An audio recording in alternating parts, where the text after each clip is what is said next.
On le surnomme l'ultramontagnard. Adepte d'escalade et d'alpinisme, passionné de trails longue distance et de ski de pente raide, Paul Bonhomme a fait des Alpes son terrain de jeu.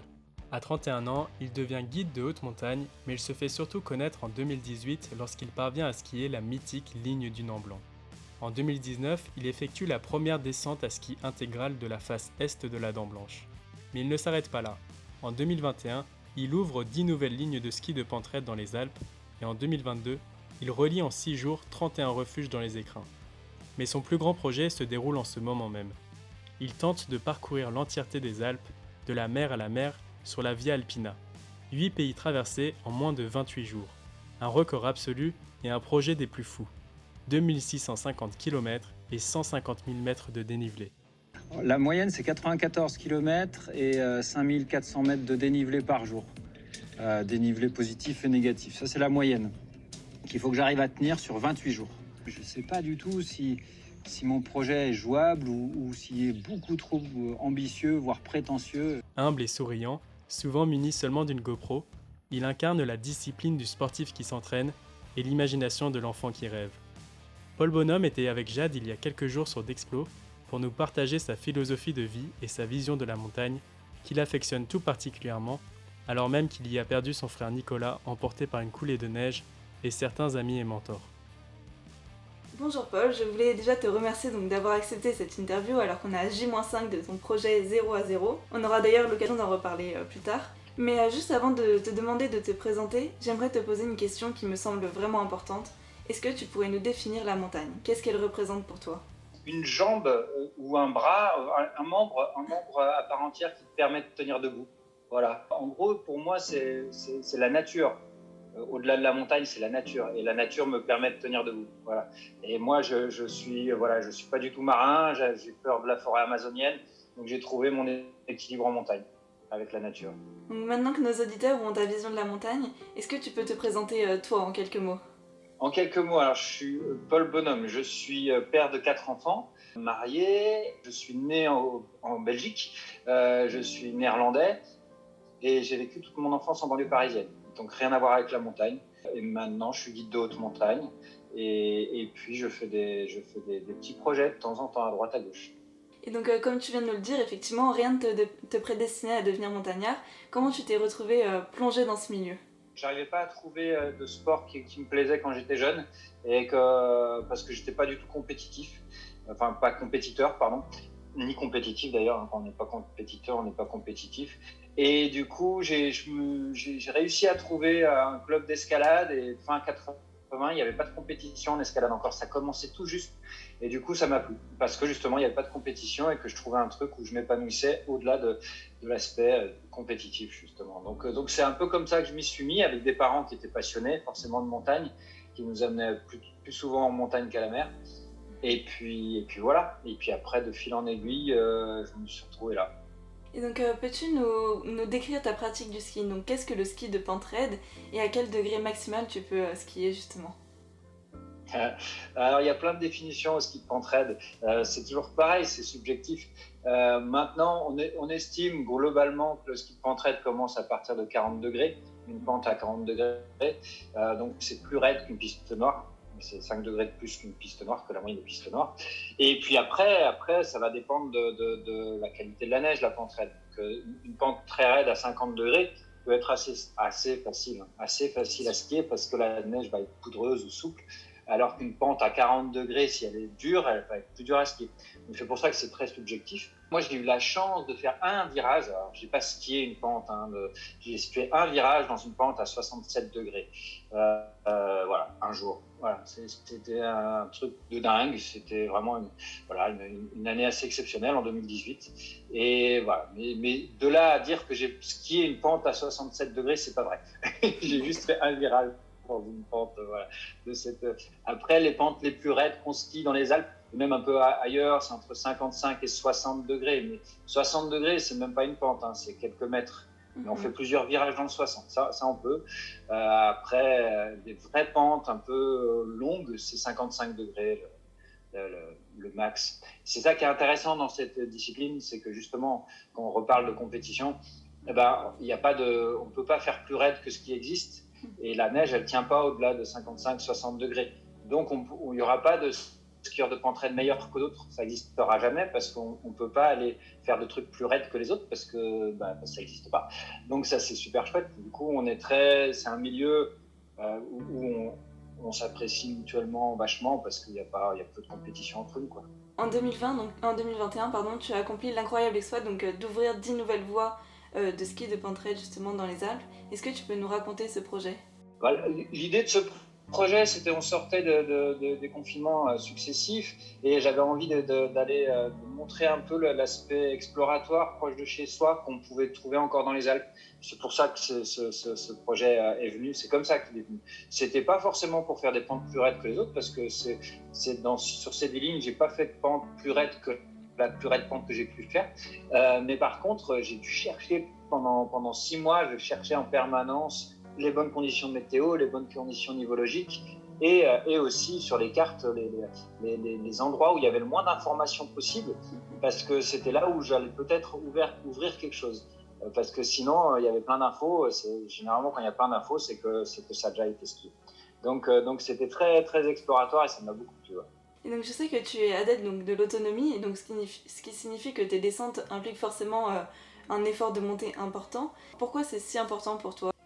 Parce que je pense qu'on ne peut pas appréhender la montagne sans rentrer dedans doucement et sans un apprentissage qui est long.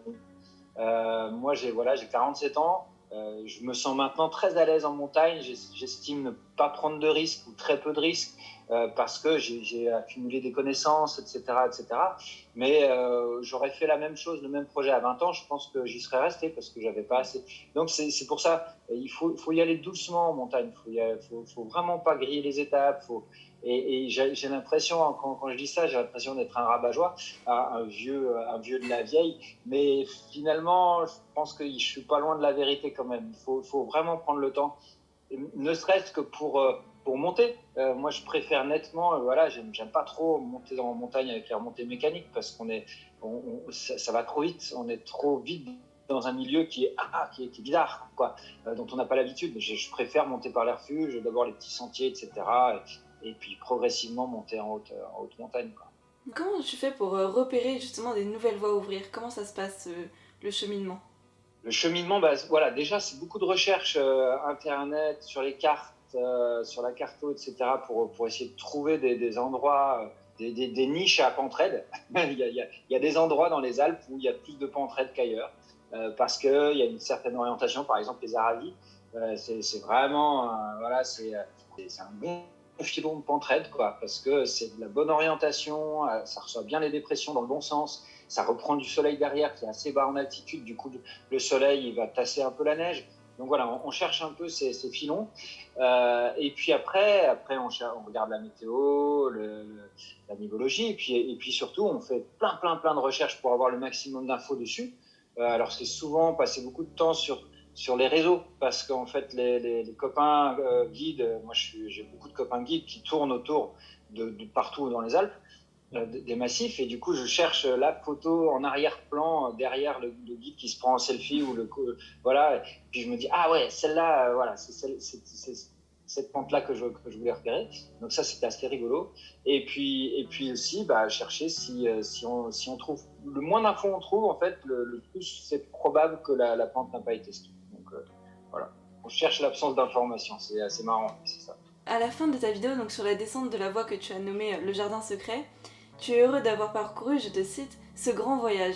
Est-ce que tu peux nous décrire la sensation qu'une descente procure ? C'est justement, c'est l'ensemble, en fait. C'est que tu as déjà repéré. Donc moi, là, sur le jardin secret, j'avais déjà repéré, je pense, l'année d'avant. Après, dans la semaine avant d'y aller avec Vivian, j'avais posé un peu le drone sur la face pour voir si ça passait. Les conditions, c'était un début d'hiver, donc c'était pas top, il y avait encore beaucoup d'herbe. Donc déjà, là, le voyage, il commence rien que là. J'ai pas encore mis les pieds sur le ski, on est déjà dans un voyage, quoi. Et puis après, on attend la dernière petite chute de neige qui va améliorer tout ça. Et puis on commence à monter. Et puis là pour le coup, la montée, ça fait aussi partie du voyage parce qu'on cherche le chemin. Faut savoir que quand Quand on a du recul sur une pente, on voit c'est facile, c'est assez facile de trouver un cheminement. On suit les lignes blanches, hein, c'est la neige, quoi. Mais une fois qu'on est dedans, faut qu'avant, on ait pris plein de points de repère sur les photos, sur les images qu'on a, pour se dire, ah ok, ça, ce petit éperon-là ou ce rocher qui sort de la neige, je l'ai vu sur l'image, donc du coup, là, il faut que je passe à gauche de ce rocher. Et puis après, cette rampe-là, non, c'est pas la première, c'est la deuxième. J'avais calculé la deuxième ou la troisième, je ne me souviens plus. Ok, je vais aller voir, je pense que c'est la troisième. Donc on est en train de voyager en montant, et ce qui nous permet après à la descente d'avoir nos traces. Et là, c'est beaucoup plus simple de voyager à la descente parce que du coup, on a les traces qui nous permettent de redescendre. Et la descente en soi pour le jardin secret, c'était vraiment un voyage parce qu'on est descendu, on est remonté dans la pente pour retrouver un éperon. Après, on a fait une traversée plein gaz. Après, on a dû redescendre, remonter un petit peu, faire un rappel. Enfin, on a tout eu, donc c'était vraiment un voyage. Ouais. Sur 600 mètres de haut, c'était pas si haut, mais par contre, c'était très long à développer. Voilà. Ah, devant. Merci, mon ami. De dingue. Merci, amigo. Ligne de dingue. Le voyage. Le voyage, quoi. Ah, c'est un grand voyage, ouais. En préparant cette interview, j'ai bien entendu été impressionnée donc par tes exploits, mais peut-être encore plus émue par ta connexion à la nature. Tu souhaites donc en faire partie intégrante, et comment cela se traduit dans ta pratique de la montagne? Quels sont les éléments qui te font te sentir à ta place, justement, quand tu es sur place? C'est l'effort, déjà. Je pense qu'on peut le trouver dans la contemplation ou avec le yoga, mais moi, je suis pas très bon à ça. En tout cas, pas pour l'instant. Peut-être qu'avec l'âge, ça va venir. Mais du coup, je me connecte quand je suis dans l'effort. Et puis, quand je suis dans un effort un peu constant, un peu long, c'est vrai que ça me permet de complètement m'abandonner à ce que je suis en train de faire et plus du tout penser à ce qui se passe dans le monde, ailleurs qu'en montagne. Donc, c'est ça. C'est vraiment, je pense, c'est plutôt l'effort et le déplacement qui me permet de me connecter à la nature. Et puis voilà, c'est ce que je cherche et c'est ce que je cherche à mettre en avant. Et c'est vrai que c'est marrant parce que typiquement, on a des skis au pied, on a plein d'artifices. Malgré tout, on arrive à des moments à se dire, oh, là j'ai entendu le petit oiseau juste à côté là. Oh, mais je suis dedans quoi, je suis dedans, je suis en train d'être dans la nature. Et ça c'est super chouette. Je t'ai souvent entendu parler donc des odeurs qui t'entouraient en montagne. Est-ce que tu peux nous en parler un peu? Ouais. C'est des odeurs. Les odeurs, en fait, c'est lié à mon enfance. Parce que quand j'étais gosse, c'est que mes parents m'amenaient, la différence d'odeur entre la banlieue parisienne et puis la montagne, elle est quand même assez dingue, quoi. Donc, c'est sûr que ça bouleverse quand t'es gosse, quoi. Je pense qu'il y en a plein, Moi, je parle en ce moment vachement de bouse de vache. Mais il n'y a pas que ça, il y a l'odeur de la rosée sur les prés fraîchement fauchés, tu vois, le matin. Et puis après, il y a les mélosins, tu sais, l'odeur. C'est souvent lié à l'humidité aussi. Quand il y a plus d'odeur quand il y a de la pluie que quand il y a du soleil. Après, quand il y a du soleil, il y a d'autres odeurs. C'est des odeurs un peu poussiéreuses, c'est des odeurs un peu plus cramées. Que j'aime bien aussi, mais que j'ai plus trouvé dans le sud de la France quand on allait se balader vers Briançonnet. Et voilà, les odeurs de pinède du sud de la France, c'est magique. Moi, ça me fait dingue, ça me fait délire. Voilà, chaque fois courir. En plus, là, sur le projet dont on va parler tout à l'heure, j'ai fait un peu exprès de finir par ça, par les pinèdes, parce qu'elles vont m'attirer, ces pinèdes, elles vont me motiver. En 2022, donc, tu as réalisé la farandole des écrins en reliant donc 31 refuges du massif des écrins sur 5 jours et demi. Et durant ce projet, tu sembles vouloir renouer le lien entre l'homme et la nature. Est-ce que pour toi, donc, les gardiens des refuges sont cette figure du lien entre l'homme et la nature? Elles en font partie, ouais. Elles en font partie, effectivement. Les gardiens de refuge, sont quand même des gens qui voient en direct la saisonnalité. Ça fait partie de ces rares personnes qui voient encore la saisonnalité, le changement de saison. Même moi, en tant que guide de haute montagne, je l'aperçois, mais comme je vis en vallée, comme je vis, c'est pas toujours évident. Les intersaisons, l'automne et le printemps, parfois, on ressent pas, c'est pas de manière flagrante. Alors que là-haut, les gardiens qui arrivent le 15 mars et qui vont s'en aller fin septembre, début octobre, waouh, ils en voient, ils voient les saisons passer, quoi. Ils voient le printemps, ils voient l'hiver, ils voient l'automne arriver. Le printemps, l'été et l'automne arriver. Et ouais, ils sont vraiment en prise directe avec la nature. Et là, j'en parle souvent avec les gardiens en ce moment parce ils ont vécu un printemps pourri où il a neigé vraiment beaucoup, beaucoup et il a fait très moche. Donc, ils ont vu très peu de monde. Et du coup, ils sont connectés à la nature encore plus parce que moins il y a de monde, plus ils se connectent avec la nature. Puis voilà. Et est-ce que tu penses que du coup les gardiens aident les personnes, les citadins, j'ai envie de dire, à se connecter avec la nature? Je pense que la plupart, ils aident. Mais c'est pas toujours simple parce que ça peut être conflictuel. Voilà, un citadin, quand il arrive en pleine nature, il est perdu, quoi. Et du coup, il faut être patient. Quand on a, je sais pas moi, une salle avec 80 personnes à faire manger, ben, on n'est pas toujours patient. Inversement, moi je sais que quand moi je vais rarement à Paris dans les grandes villes, mais surtout à Paris, quand je vais à Paris, je me fais bousculer sur les trottoirs en permanence parce que je marche pas assez vite. Donc il faut qu'on me réapprenne à être parisien et à être citadin. Donc voilà. Et du coup, moi, enfin voilà, avec mes clients, j'arrive assez facilement à me mettre à leur place parce que j'ai vécu comme citadin. Donc voilà, mais c'est pas toujours facile d'être patient comme ça parce que on aimerait que les clés arrivent plus vite et que les gens comprennent plus vite que il n'y a pas forcément de l'eau courante ou qu'elle est pas facile à amener dans le refuge, puis que non, il n'y a pas de douche là, même s'il y a écrit douche sur une porte, ouais, mais là l'eau, on n'en a pas parce que un été sec, ou bien parce qu'il y a il y a plus de neige, ou bien parce que c'est l'hiver et qu'il fait trop froid, etc., etc. Et c'est vrai qu'à force d'expliquer ça des dizaines et des dizaines de fois, je pense que c'est pas toujours facile. Donc la montagne est souvent perçue comme meurtrière, comme dangereuse et imprévisible. Comment as-tu déconstruit cette image? Je ne sais pas si j'ai réussi à la déconstruire encore, c'est ce que j'essaye de faire. C'est pas simple parce que même moi j'ai mes paradoxes avec ça. J'ai eu beaucoup de connaissances et d'amis et de proches qui sont décédés et puis j'ai travaillé aussi au syndicat des guides, syndicat national des guides pendant une petite dizaine d'années où j'ai débriefé des accidents, etc. Donc j'ai beaucoup réfléchi à pourquoi on allait là-haut, quoi. Et puis, à force de réfléchir et de tourner un peu en rond, à un moment donné, je me suis rendu compte qu'en fait, il y avait pas d'obligation à faire ce qu'on faisait.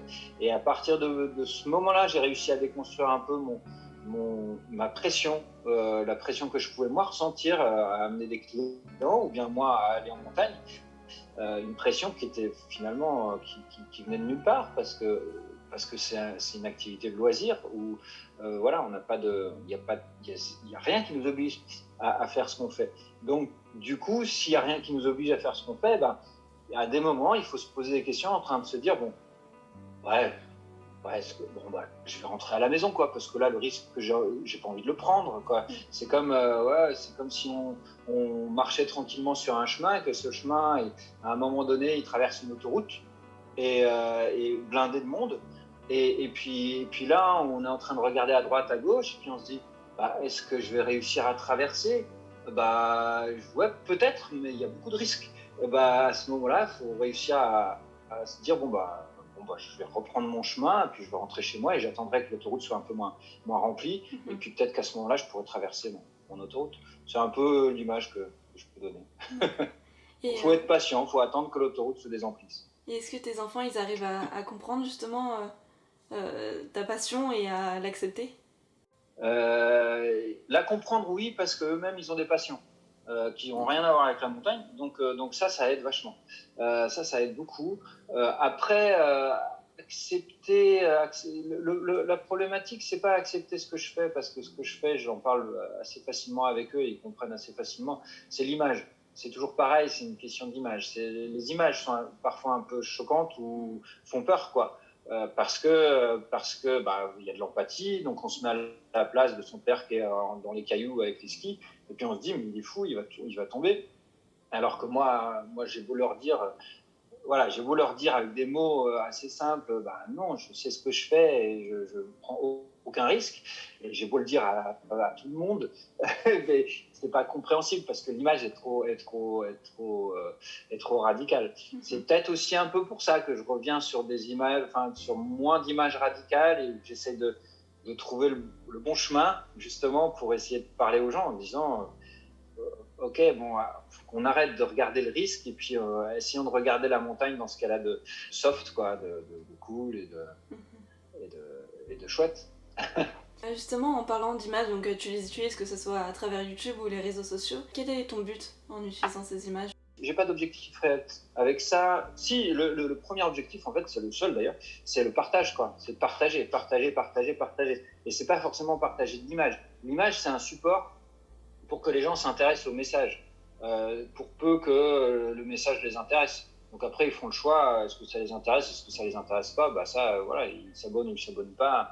Voilà, moi, je suis pas, j'essaye de pas être trop intrusif avec mes messages et pas d'en mettre trop sur les réseaux, même si je trouve que j'en mets déjà beaucoup. Mais voilà, l'idée, c'est vraiment de proposer quelque chose, ma vision, c'est voilà, ma vision de ce que je fais. Et puis, si ça parle aux gens, bah, tant mieux.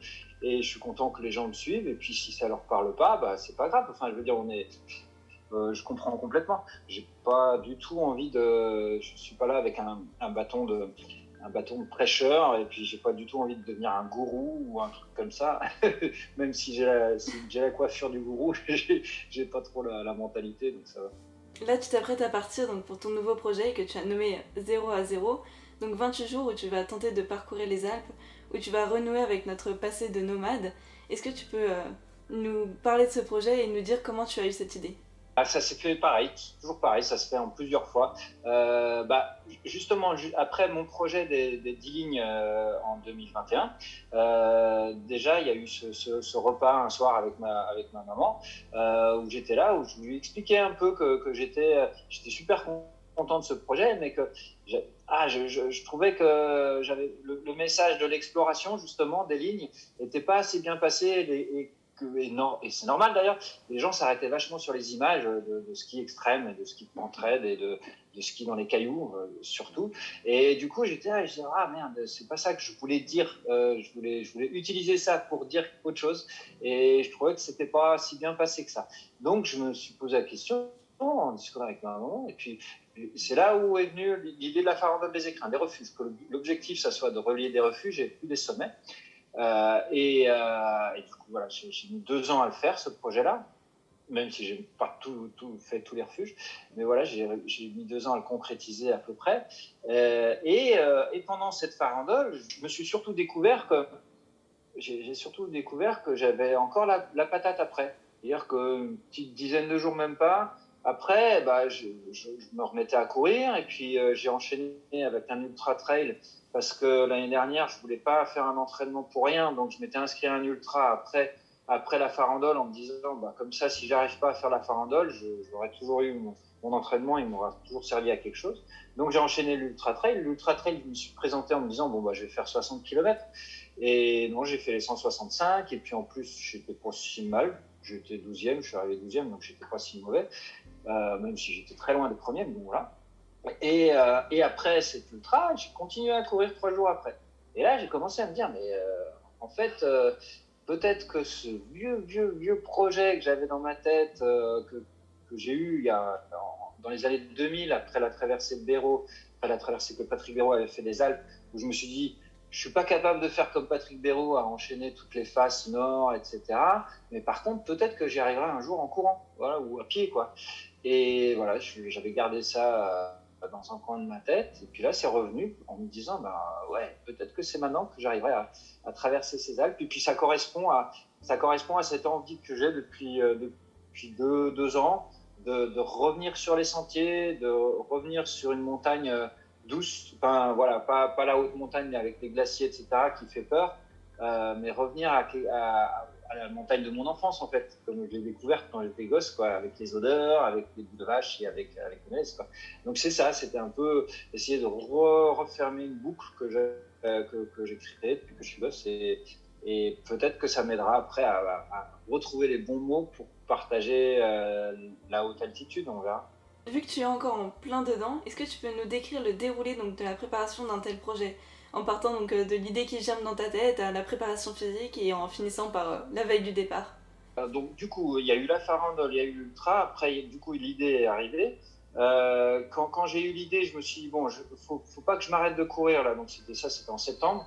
Et je me suis dit, bon, je vais essayer de gagner en densité. L'idée, tout de suite, je me suis dit, et c'est ça que je recherchais, c'était essayer de rendre son corps plus dense, plus solide, pas forcément aller plus vite, parce que de toute façon, je suis trop vieux pour aller vite. Mais par contre, je peux prendre en densité, je peux être costaud, quoi. Et du coup, j'ai continué à courir, à faire beaucoup de volume jusqu'à ce que je commence à me faire un peu mal avec une petite tendinite, une petite fasciite sous la voûte plantaire. Mais je le savais, donc j'avais anticipé et je m'étais dit, bon, bah, je vais monter en volume jusqu'à ce que j'ai une petite douleur qui va m'arrêter. Donc c'est tombé pile pendant les vacances avec l'enfant. Et puis après ces vacances-là, eh ben, je me suis dit, bon, j'y arriverai pas tout seul, il faut que je fasse appel à un copain. Et là, j'ai eu la chance que le père d'une copine de ma fille est à la danse et préparateur physique et spécialiste de la réathlétisation. Dire que les athlètes qui se font mal, lui, il re-rend optimum pour gagner des compétitions. Et c'est exactement ce qu'il me fallait. Normalement, moi, je lui avais juste demandé 2-3 conseils un après-midi. Il est venu avec un plan d'entraînement. Donc voilà, on a commencé un plan d'entraînement à partir de décembre. Donc ça fait 7 mois maintenant où j'ai appris à courir, clairement. Et il m'a appris les allures, il m'a appris à arrêter d'être tout le temps au seuil, à tout le temps donner le max. Et il m'a appris à m'économiser, à avoir une meilleure posture à la descente. Il m'a fait comprendre qu'il y avait des muscles à l'intérieur de mon ventre que je connaissais pas. Plein de trucs comme ça qui étaient passionnants. Après, il y a eu plein de trucs. Il y a eu la nutrition aussi qui est vite devenue une question. Et puis là, j'ai eu la chance de tomber sur quelqu'un qui connaissait une boîte qui fait de la nutrition à base de purée d'amandes, donc hyper grasse et hyper protéinée. Donc ça correspondait aussi pile poil à mon projet. Il faut beaucoup de calories, beaucoup de gras et de protéines. Après, ce n'est pas un entraînement très gros en volume, mais c'est un entraînement où on va courir tous les jours, quasiment. Très peu de jours de repos. Même si c'est 1 heure et demie de course à pied, je pense que le minimum, c'était 1 heure et demie. Et puis, mais tous les jours, on va courir, quoi. Soit courir, soit faire un peu de vélo. Voilà. Maintenant, on y est. Et donc sur ce projet, donc, tu invites les gens à te rejoindre. Et donc c'est un très beau projet qui s'annonce. Et comment les gens peuvent-ils te suivre, donc, que ce soit sur le terrain ou sur les réseaux? Bah, ouais, ils s'abonnent à mes réseaux. Et puis nous, on va essayer de donner des infos. Il va y avoir des copains qui vont donner des nouvelles tous les soirs sur les réseaux pour savoir où j'en suis. Et puis aussi, dans la semaine, là, enfin, juste avant de partir, on va donner un lien, un live track. Donc on va pouvoir me suivre en direct sur une appli de live track. Je te remercie beaucoup donc, pour ton témoignage et pour ta vision donc, sereine de la nature et de notre monde. Continue à nous transporter donc, dans tes magnifiques projets et à te faire participer les gens, c'est vraiment génial. Merci. Merci à toi. Merci à vous, merci à toi. Paul Bonhomme est en train d'atteindre les sommets de son art. Car oui, pour lui, la montagne est un tableau qu'il faut révéler à la lumière d'un exploit ou par l'esthétisme d'une image, et je suis convaincu qu'il continuera longtemps de nous guider dans son univers où les redescentes sont plus belles encore que les ascensions.